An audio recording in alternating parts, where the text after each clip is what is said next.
At dahil ilang araw nga na walang tigil ng pag-ulan at ilang araw tayo napahinga sa ensayo, hindi natin sasayangin ang pagkakataon na magpalakas at mag-improve. Kaya lang kapag ganitong panahon, mas pipiliin mo talagang magpahinga at matulog. Ito na yung pangatlong season natin sa Malayan High School as a head coach ng 16 under aspirants ng NCAA. Kasabay din ang ensayo namin sa Junior NPBL ng Quezon Junior High School. Laging simulan natin sa masaya at positive na feedback ang huddle. Dito nga yung dito yung 2011 natin. Pagdating ng ensayo, group kagad natin ang MHSS, Junior MPBL at ang mga nag-skill sa Marquee. Si Team sa... Ilang araw tayo walang ensayo? Tatlong araw tayo walang ensayo. Ganito, wait ulit tayo mamaya, 6 to 7. Sa inyo, quality lang hanap ko, ha? Yes, coach. Sino pagawa nung walang practice? Sino hindi gumawa? At ang laging reminders natin na hindi mahabang ensayo kundi quality ang gusto nating makuha ngayon sa kanila. Baka naman puro pahatak na naman ginawa mo, ha? Uy, isang araw lang naman talaga yung sinend namin, eh.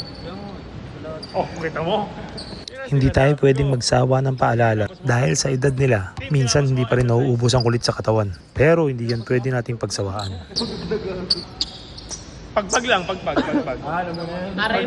Dahil nga ilang araw kaming hindi nakapag-ensayo at hindi nakahawak ng bola, konting pagpag nga lang muna. Stretching, shooting, samahan ng konting depensa at sangkaterbang takbo na may suka.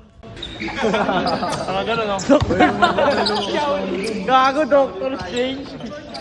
Kaya nga sinisimulan natin sa masaya at nakakatawa para hindi nila ramdam yung pagod nila. Sa ngayon nakakangiti pa, pero maya-maya yung iba nagre-reklamo na. Hindi mo naman sila pwedeng babyhin kasi masyado na silang naalagaan sa bahay nila. Kaya ang gusto natin, pagtungtong nila ng court, mama na sila. Na hindi mo iisipin na bata ang edad nila. Okay na naman, no? 5 na uniform natin. Okay na. Yes, coach. 5 sets.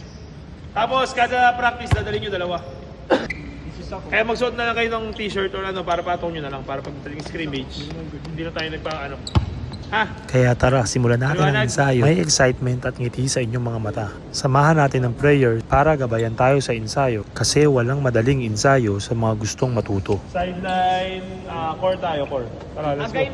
Okay lang. Go, dun sa kabila. At bago tayo magtatakbo, simulan muna natin dito.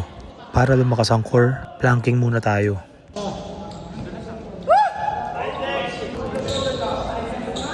Bakit? 50 na yun? 50 yung sum?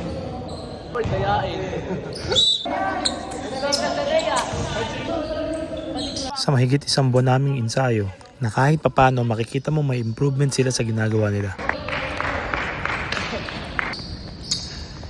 Na minsan na hindi mo maiiwasan na may magreklamo kasi nakakapagod naman talaga yung ganitong ensayo. Pero saan nga ba gumagaling ang mga players? Siyempre sa drive at dedication ng player para mag-improve sila at sa mga coaches na nagpupush para gumaling ang isang player.